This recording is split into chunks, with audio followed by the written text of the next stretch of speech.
fa'alava lava fa'awhetai atu tina I lua lofa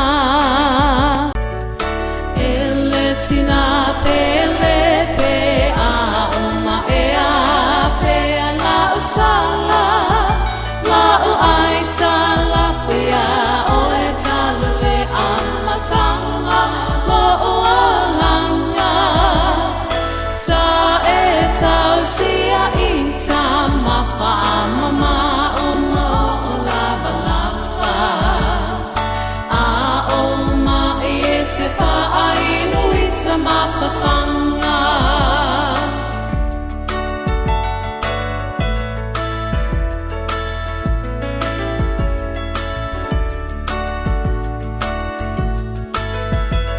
tina pele ina o te whaato e se pe a o ma whawhau ia so e tele sa e whaapele pele I ta mawhai te le nei wa o la fia fia I mau e la upele ele tina pele pe a uma e a fea la usala la uaita la fia o e talule amatanga lo ualanga sa e tausia ita mafa mama uma o lava lava a oma e te whaainu ita mawhawhanga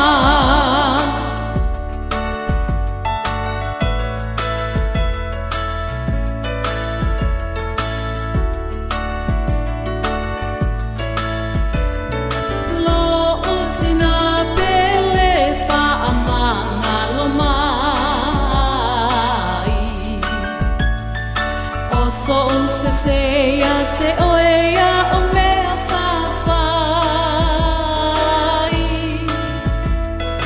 tala o le tusi o le tina e whaamanga lo mai o lou tau I o te si I o e masapasapai ele tina pele pe a uma e a fea la usala la uaita la fea te o e talue amatanga lo ualanga sa e tausia ita mafa mama uma o lava lava a oma I e te whaainu ita mawhawhanga a oma I e te whaainu ita mawhawhanga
o te telitonu o loo maulunga pea le alofa ma le tausinga le atua I lo o to soifua lau le lei. Pa malo le fo lau, I le nei vai aso o le amaea. Ia e ui ino tātou vaia le suisui ai o le tau, ma le pepesi o le fulu I nei vai tau. ai le mawai le tuina atu o le viinga o le tua ona o lana tausinga alofa mo Samoa. O le whaawawina o ngā luenga ma whaaiunga le kapineta i le nā vaiaso o tuanai ma le nei vaiaso. O le ala lea o le whailoa inga ma le autusitala e whaailoa atuai i le atunuu ia mata upu. I tūlanga tau i le soifua maloloina, ua sila fia i le mamalu o le atunuu, le anganga o le whaaiunga le kapineta ina ia malo. Tosili o na tūnga e mafua mai tū ainga soifuanga ua soifua ai le tātou atunuu. Ua tau wau ai ina le mawhai o na tau fiofi le aafia o tātou tangata i whaamai le pipisi po o non-communicable diseases. O le ase fufo, ia e mawhai o na tātou whaatino whaatasi. O te talitonu o lo ia tātou lava le tali aua o i tū ainga tāu mafa, o lo tātou tāu mawhai, o lo tū saunoa pea. O le whai o siaki whaafo mai i taimi e te tauai, ato ai ma le whausia o whautuanga e tuina atu pea e le tātou soifua maloloina. O mafuanga ia o le whaatupula ia pea o ngase le pipisi. Le atunu ue o le te talo lava le tātou malo ia tautua nalo tātou soifua maloloina. O le tala whaamamoi loto, o le tōtele o i lātou ua awhia i ngase nei e awina i whafo e tala vou. O lono winga, a whai e whaawau pēa le nei tūlanga, e whainga tāle lumanai ma le whaawau wina o au nanga mō le atunu. Ai maise le whaasoro atu ina taunga tātele mō tātou uma, le awina atu pēa o ngase e le malo mō tonga fitinga i whafo. I tūlanga tau ia tātou wati na e tele, o loo whaawau pēa le whaalelei o le awala tele o le malo, i le anga i atu i le malai waalele i whaleolo. O le vaiaso nei sa whaamatu watuai kon karate mo le whaataina i le tā mole po le asphalt. Vaenga o le awala i le whaasolo atu i malua, tufulele, ma whale asiu. Ia ma whaasolo atuai i le vaenga o le awala ua mai a mai whale asiu e tau atu i le ulumoenga. Ua mai a fo'i o na tuina atu kon karate mo le whaawawina o vaenga o le awala e anga i le malai vaalele i whaleolo. I tūlanga i le atina e tau whaamaumaunga ma teknolosi. O le vaiaso nei na folosi ai i le laulau a fono le kapineta le tūla fono tau whaofi. Mo le whaia o le tātou National ID po le kāde tuina atu i tangata anu o Samoa. E whaingofi ai o na iloa whaamaumaunga o lona aso soifua, ia maisi tūlanga tāua. O le nei ngā luenga ua 5 tausanga o tau mawhai mai, ma o le whaamoemoe, o le nei tūlafono o tau whaofi. E whaatūlanga le iai e inga whaatūlafono. E 5 taitai nai vaenga uma o le a whaatino mō le nei ID. Mai manatu o se tūlanga le lea mō le anga i atu i le lumanai. E mawhai ai o na maua whaamaumaunga o tangata uma mai lava i le taimi whatoa soifua mai ai, ma whawhaingofi ai o na tāpā au nanga tau wharimai, au aonga, pisinisi, ma whataua inga. Ato ai mani whaamaoninga e mo o mia mo isi au nanga e masani ai le tunu.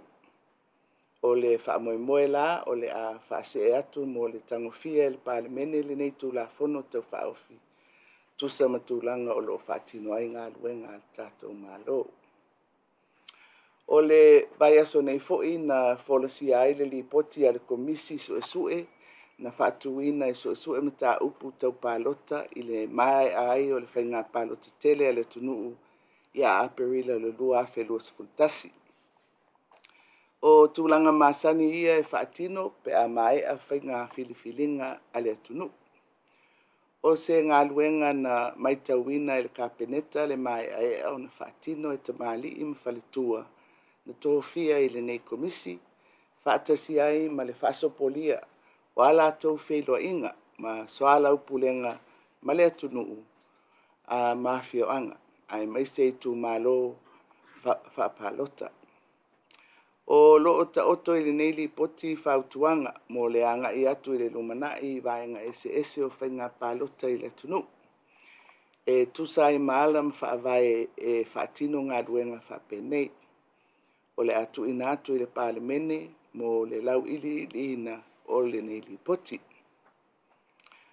O le ua whaamautu por kalame whaiu mo le whaamanatuina o le tātou wono sifuru tausanga. Ato ai ma le anga i atu i le whaamanatuina o le tātou wono sifuru tasi tausanga. Ua whaamoemoe e whaatino whaangatama i le tai le aso sifuru ono o le masina nei o me. O na anga i lea o le tātou malo e awai le sauninga mo le whaamanatuina o le tae au o le taunu mai o le Ekalesia Katoliko i Samoa na i Malaiola mga whaanga i le ala tele i Savai i le aso fitu o me. O le aso tasi o me ua atowhaina e whai ai le sauninga aloa ia e whaiu inai le whaamanatuina o le ono sifuru tausanga o le tātou tuto o tasi. I le afiafi i le malai e tia whau i munu. O le awhai ai le sauninga whaafitai ma tarusi ai le anga i atu o le tunuu i le whamanatuina o lona ono sifuru tasi tausanga.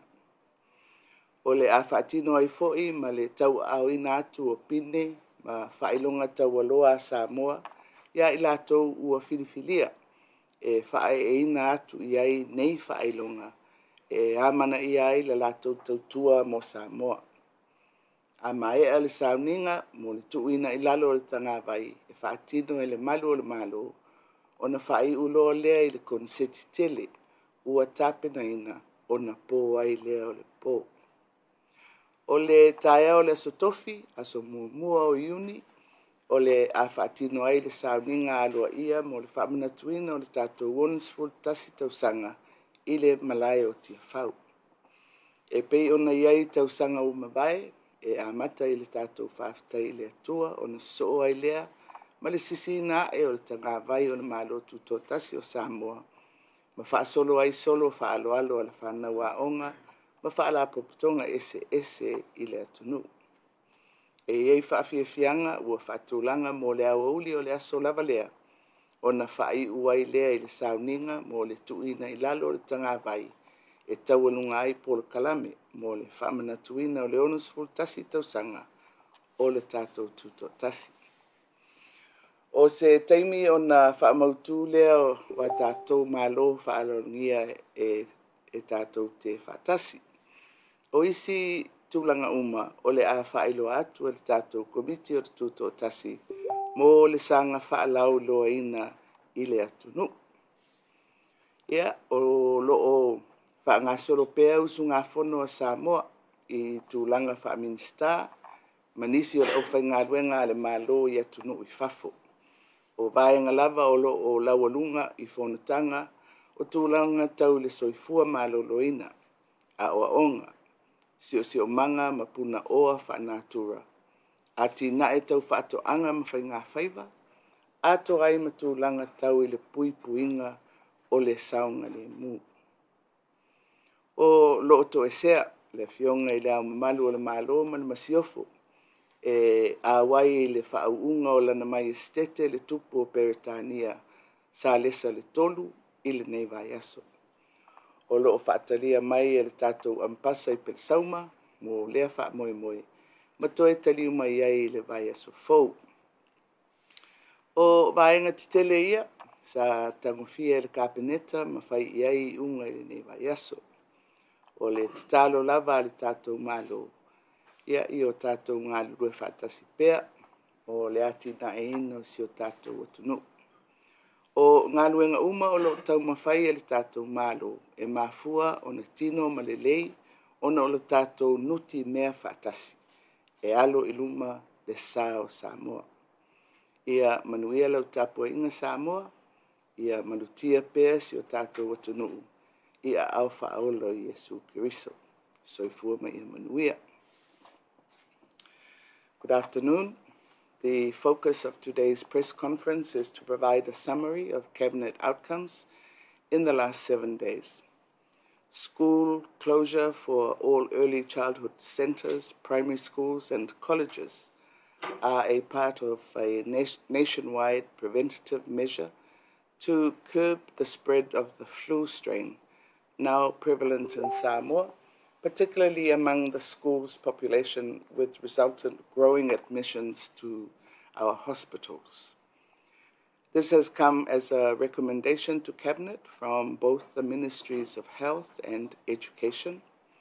The Ministry of Health continues to drive the extended program of immunization and encouraging the public, especially parents, to update and maintain the vaccination statuses of all children, given the reemergence of diseases such as measles as apparent in neighboring American Samoa. We are also seeing a consistent increase in the number of patients requesting treatment overseas, mainly for non-communicable diseases and complications. We can only advise for all of us to look at changing lifestyles, including dietary changes, and to find alternatives if we are to see a downward trajectory in the prevalence of NCDs in Samoa and move towards a healthier pathway, particularly for our youth. Work is continuing on the completion of the remaining segments of the West Coast Road towards the airport, with the last of the contracts being let. Cabinet had the opportunity to discuss the National ID Bill, which will now be presented for Parliament's consideration. Although it has taken 5 years of planning and consultations, implementation is within sight once the legislative processes are completed. A report was tabled in Cabinet on the outcomes of the electoral review following the last general election. Parliament will now consider this report at its next sitting. The plan for the final events of the commemoration of 60 years of independence will include the Fautasi Regatta on the 26th of May, to be followed by the commemoration of the arrival of the Catholic Church in Lealatele, Savaii, on May 27th. A Thanksgiving service will be held at Tiafau on the evening of May 31st to conclude the 60-year commemoration program. Service medals will be conferred that same evening before the flag is lowered to close the 60th year anniversary program. On Thursday morning, June the 1st, the formal ceremony for the 61st anniversary celebrations will begin with the church service, followed by the raising of the flag and the march past. Cultural entertainment will be held in the afternoon, followed by the ceremonial lowering of the flag to conclude the 61st anniversary celebrations. A special variety concert will be held at Mulinu'u to conclude the formal program of the 60th anniversary. We continue to have ministerial representation at the various international meetings and conferences overseas. The focus of these meetings are on the issues of education, health, agriculture and fisheries, security and climate change, and natural resource management and conservation. Our head of state and Masiofo are attending the coronation of Their Majesties King Charles III and Queen Camilla on the 6th of May. Her Excellency, the High Commissioner Francella Strickland, and His Excellency Ambassador Fatu Manava, Dr. Paolu Teru, are part of the delegation. The head of state will be delivering the keynote address at a Commonwealth coronation special event on small island states, with Samoa as the chair of the Alliance of Small Island States, or AOSIS. King Charles is now the head of the Commonwealth And CHOGM 24, hosted by Samoa, will be his first leaders meeting in October of next year. Soifua Mea Manuia.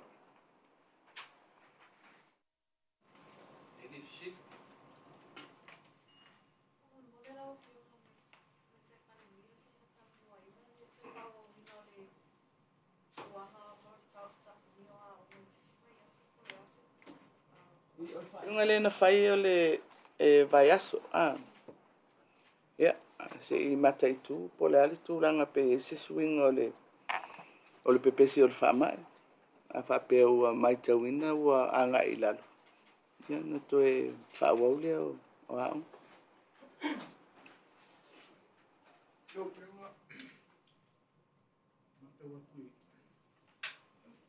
Ile malanga lea sa awai lea ato Samoa inisio. O vaenga fo ai ino tātou permita o lea ua tau mata talamai. Koto amo siamu noa tiniero ke mai le minsta o malanga inga tātou. E whamaninu e tunanga lea le fitu aso. Ma le tausu ato ai moi arena papu ia le te pohone o whamu bonga o tau inga. E pe e whaupu hoi lea wha le loia le whaupu mai lea upenino le nei. Leo mōre anua tiniero ke. Ia, sida fia e lau sunga tipi. A whailo whaupunga whaloi o nono winga. O laeri mai ale leina mautu I al whaiunga. O le anganga la vai o tātou. E talanoa ai pea I le tātou so amalo. Fo ilea o le whainga le I tātou. So se tangata la vai malanga mai Samoa iwa sfulu aso e mawhai ona nofo ai nei. O I o se tangata asiasi. Ia o tātou visa la e whai mō tangata o mai e whai ngā luenga ia ponisi mafoanga. A mō tangata la vai a asiasi mai. Iwa sfulu aso. Ia nā paulava le mana o ngai ai. Ia mautu mai ia lana pepa malanga e toe malanga e se atua I Samoa. O le whaataltal noanga la ma Amerika Samoa. Foi le e pe foi le o le mafua anga ia na whai e tātou whainga ia na whai nei. Ona ua whaavai mai e lātou ia ienga ia sa tātou whaia. Ion tātou whai foi la ia le tari au whapena mai a tātou la whapena atu foi tātou. Ia au le anganga ia le tu atu iei. O le foi le o le whaavai lau tele a ia mo isi atunu. Le tati ai tātou I le iwa sfulu aso. O le la e pe e ofo mai e lātou le fitu aso.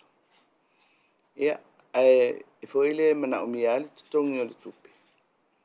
Ia, na o le paulu na pe afua a le e le wha moe moe o lātou. Se e lo lātou le tūlanga lau tele le e tātou o komeki le iwa sfulu aso o le tangata asiasi mai. E peila o nai vai laina na. Foi le o le tatala atua I a tātou. Ia safisiri fo iai. E ia mafua anga e whai ia tulafono po ai inga whapea tunu. Ono le biawhea leo le pui pui mai o tangata o atu. Ma nonofo whasol tulafono. Overstayers ma tūlanga whapea na. Ia la foi na ave ele matou tu alaro. Foi ele tau na ave ele na tūlanga. Foi le o le a whai e ini ai e inga. Foi le matu ia. Pawale mea. A le ia la tau whainga. Systems. E tau ana mawango fie po. Ele tele foi se tunu o Amerika Samoa e taipei fio tātou.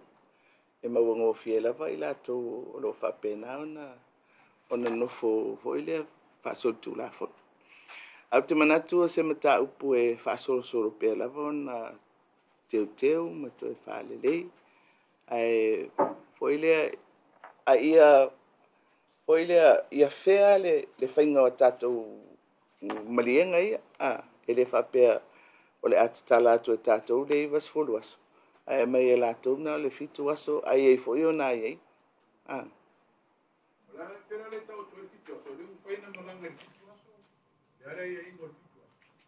Ia, O pe tautu mama mai to ngā me foi le wa e mo mia le pepa mai o le li poti mai leo leo e pe lai folinga mai e whaamatu e se aname ia ai o le ai la mana o mia le tutongi o le pemita foi le ai se tatou me le le mo le lautele o tangata malanga mai ele ia sisi me su e na pawal me ia so pe malanga to malanga e se tuai I tutonu o le I pasipuluas Lule mo wala no terno ya mi ko Samoa mo le va ale lo mo ia le na mai le te sia ia ai ai fo ya le sia tu lo fa mi sta tanto tama o le a sa to o telefoni tala sa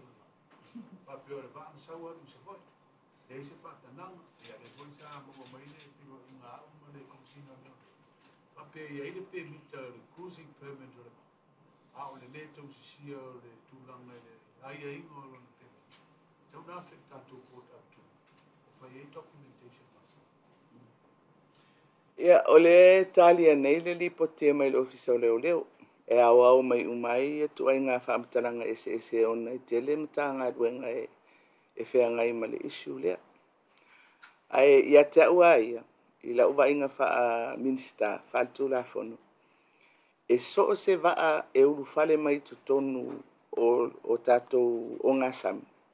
E le iai ni o lātou pepa. O le memo mua e whai loka la vaa to e loka marau vaa. Ai o le memo ni aia. Tele lape o tātou.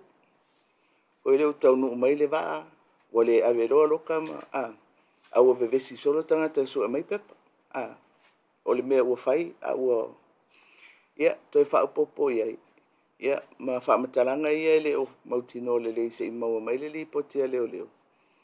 O le alatu I le whanua, piki ai nisi mea, ia una o ai lola ia le sa le longa.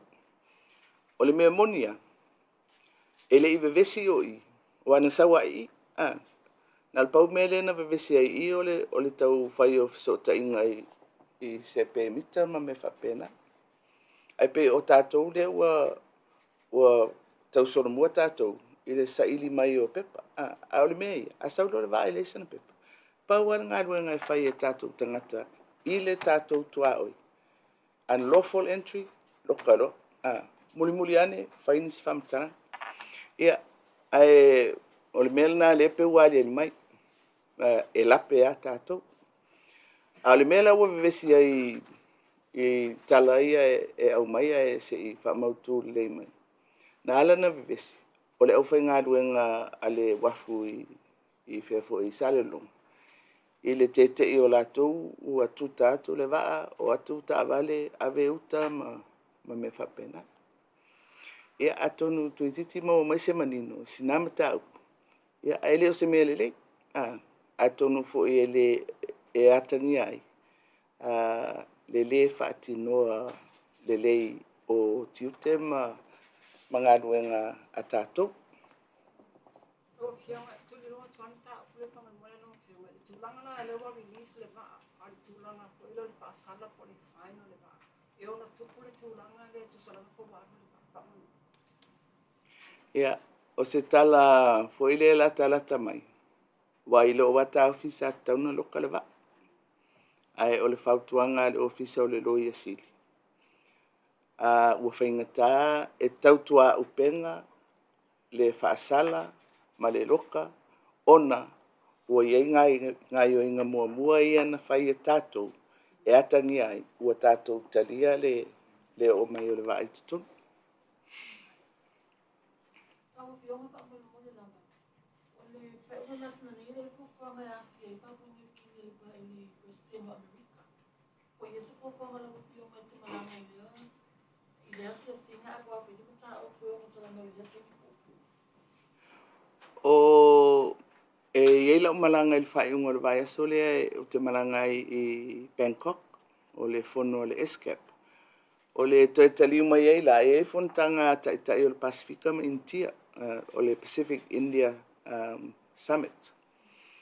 Ai la tamaila le wa ele si famtalanga fa upopo o le asia singan Palestini I Papua New Guinea ya o le laile o manino le dei po o fatawane ia Biden a o lo ia umata itai o mela na ele I manino le ia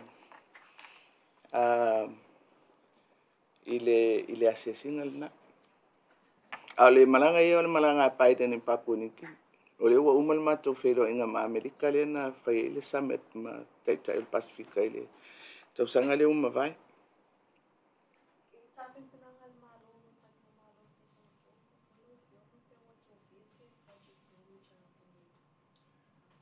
O le aso nafi na toe ilo ai le kapeneta ia fuafuanga o le tapenanga.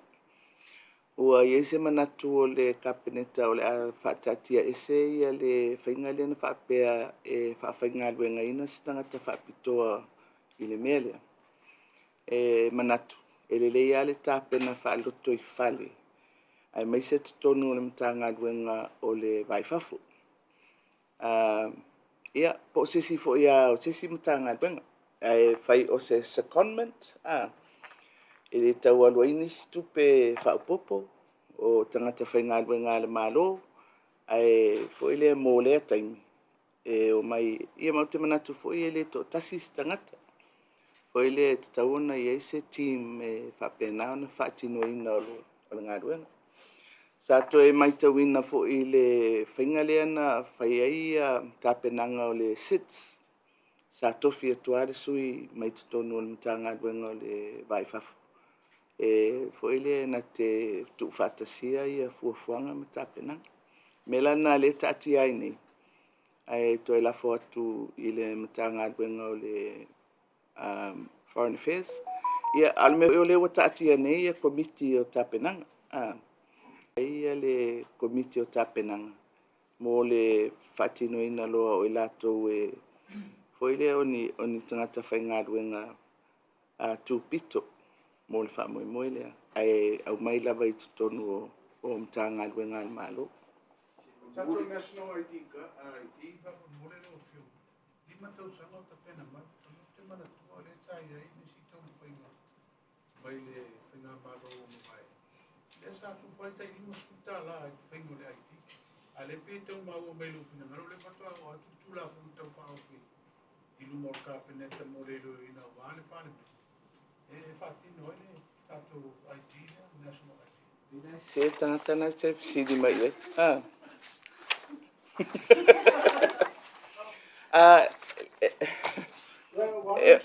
Ole mea ia manino. Ona ole ta ule limas futala le ntufa. Ole sawa ole whaupunga ole limas futala. Ole pese salvage package. Fo ile tufa atu le tunu. Ia fo ile mai atu le misela ma. Pe ole angangana na whai ai.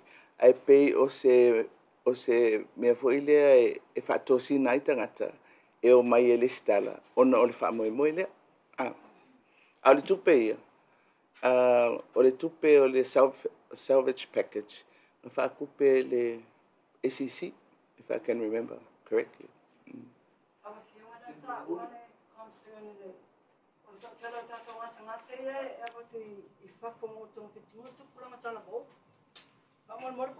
age group ia whaamamanga ko ile lato o la age group o lato.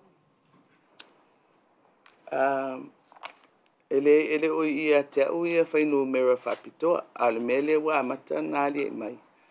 O ile o mai tawina lava o to tele tangata talavu ia wa ngai mai I ngase ia. Ole mea ia lea. O ile le upu o ile le ngafatauli maina. Ua ngai atu o ile le fanati mai o ngase ia au mai. Ia tuatua I le minstama le matanga ruenga. Fo ile o tauana la tau tāpena mai. Po wa nisi whainga. E mawhai ona tali atua I le tūlanga lea ua o iai. O le mea foi. Foi ile o le alava e whatulanga tupe ale malo. Ia, o le mea foi. Foi ile le ngafatauli maina. Ua ngai atu o ile le minstama le matanga ruenga. Fo ile o tauana la tau tāpena mai. Po wa nisi whainga. E mawhai ona tali atua I le tūlanga lea ua o iai. O le mea foi. Foi ile o le alava e whatulanga tupe ale malo. A le alu le e alu ai le whaasolo mai o ngase. E pe ele o whaia le ngā duenga ale mata ngā duenga. Foi le screening o kakoma. Wa le me mo ia le whapea e tu ta aloa ia se mea. E ia ona papui. O le papui pututele lava o le ngā whatauri mai na le tūlanga tau tupe. Ia o le ala te loa wa i fuanga e tilo po fenisi au ala e maua mai sef so ani e taungo fiatu. E voi la watala noa ma fiti. E ia fale mai fiti ia e ono mwhai ona so ani mai. E ia tātou pol kalame fo ia e mwhai ona o mai fo mai whapitoa. E whai e tong fitinga ma tautonga I nei Samoa. E to tele atuai tangata e mawhai ona tonga fitia. Ia a pe o le whaawale pe o tau maua mai. Foi le ia tātou. Foi le e to angai o e whai ala tau siaki. Ia tau ave ia whautuanga o lo o tua tuai. O le sia mele pe mai tau ina. Foi le I le whanati mai. It's urgent. Ia o le urgent la o le mai. Ai e tele alo na tala angana I tua. Foi lea. Ai le o whaia le ngai o inga tau na whai. Pe o le whaia ona o le whatamala o le tangata lava ia ngase. Ia pole me foi le o turi loa e le tātou whale mai. Foi lea wai whaia tātou clinics. E tau ana na mata I tu le leipo whele me lea ngai ia le tong fitinga o tātou ngase.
Fuanga la lo amatali ai nei